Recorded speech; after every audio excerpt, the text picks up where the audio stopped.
Mamela heloka. Matetika rehefa nisy olona nandratra antsika, nanao izay nampalahelo antsika, dia tena sarotra be ary tsy te hamela mihitsy antsika na oviana amatona ny maro. Fandroany mamela heloka. Izay indray nijerentsika ao anatin'ity vidéo ity aza miala ary manasa anao anaraka an'izany hatramin'ny farany aorian'ny générique.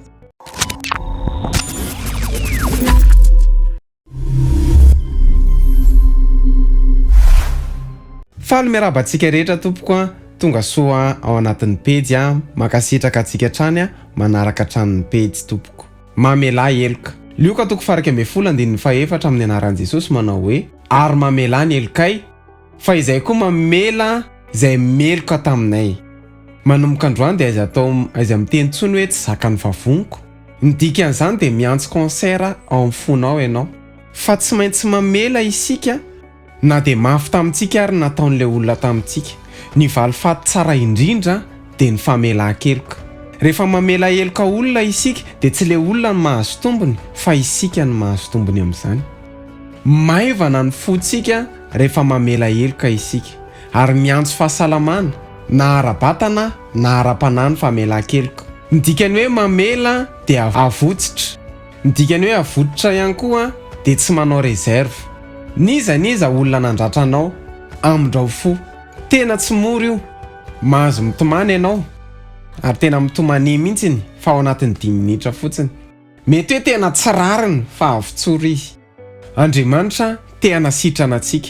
Te hanasitrana ny tokantranonao, te hanasitrana ny fanambadianao, te hanasitrana ny fifandraisanao amin'ny hafa Andriamanitra. Niza olona nandratra anao, nanao izay nampalahelo anao, mety efa tamin'ny 20 taona lasa, mety tamin'ny 10 taona lasa, mety tamin'ny 3 volana lasa, dia avelao izy. Tsy mila miantso concert intsony ao am-pontsika isika. Fa manomboka androany ndana mihinana gilasy. Noho izany, aiza mety mitaiza sy miopy fankahalana ao anaty izany. Amin'izao fotoana izao ary tadidio hoe iza ny tena nandratra anao, iza ny tena nampalahelo anao. Aiza mitahiry fankahalana izany, atao ohatrany hoe tsy nanisy ratsy ianao ilay olona. Libereo tanteraka ny fonao. Ka amin'izao fotoana izao ary mamela izay olona nandratra anao. Akopio masonao dia hivavaka dia tena teneny hoe mamela anazy dia tonono ny anarany. Raha mety ianao dia averena amin'ny fonao rehetra izao vavaka izao.